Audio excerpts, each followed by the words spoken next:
السلام علیکم ګرانو دوستانو. نن به زه تاسو ته د کرکټ په هکله باندې یو څو تازه او ډېر مهم خبرونه درکړم. خاص کار زه به تاسو ته ووایم چې د افغانستان کرکټ بورډ به دغه د افغانستان راتلونکی سیریز کوم چې زیمبابوې سره ترسره کیدونکی ده، دغې ته به د افغانستان لوبډله کله اعلانوي.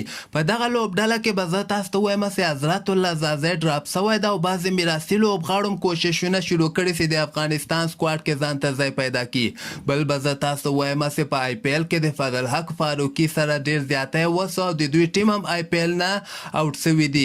او دې نه علاوه به زه تاسو ته وایم چې سبا ته د رشید خان دوی ټیم لوبه هم ترسره کیدونکې ده او که خیر په دغه لوبه کې به رشید خان یو نوی تاریخ د افغانستان لپاره هغه به هم جوړ کړي. ویډیو تر اخره پورې وګورئ، په هر څه به تاسو پوه سئ. نو راځم اول زه تاسو ته وایم چې افغانستان به که خیر دغه راتلونکې میاشتې جون میاشتې په 12 باندې زیمبابوې ته سفر کوي. اول ته به زیمبابوې سره 53 ورځې لوبې او 15 ورځې لوبې ترسره کوي. دغلته د افغانستان لوبډلې ته که موږ راسو، دغه د افغانستان کومې 50 ورځې لوبې چې کومې د ګرین افغانستان ون ډے کپ، دغې نه وروسته به که خیر د افغانستان لوبډله اعلانیږي. یعنی 20 تاریخ نه وروسته به کیدای شي هم دغه 20 یا 21 تاریخ باندې د افغانستان سکواډ اعلان سي کوم به سي زیمبابوې سره لوبیږي.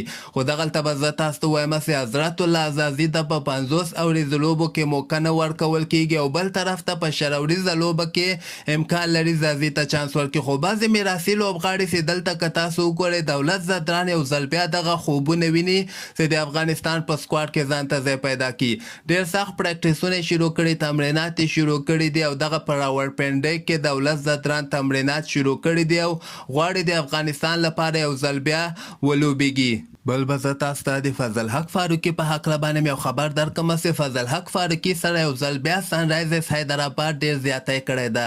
هغه یو لوبه کې ورته صرف چانس ورکړه، 3 ورونه هم ورته ښه کړي ول، 4 ورکې ورنه لږ غوندې رنزونه زیات سول. خو نن لوبه کې فضل حق فاروقي دوی ډراپ کړی و.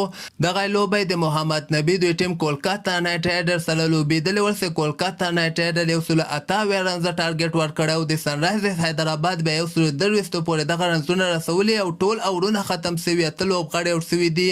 په 450 رنزو باندې د محمد نبي دوی ټیم دغه لوبه ورنه ګټلې ده او دغې لوبې بایللو سره د فضل حق فاروقي دوی ټیم هم آی پی ایل نه اوټ سوي دي.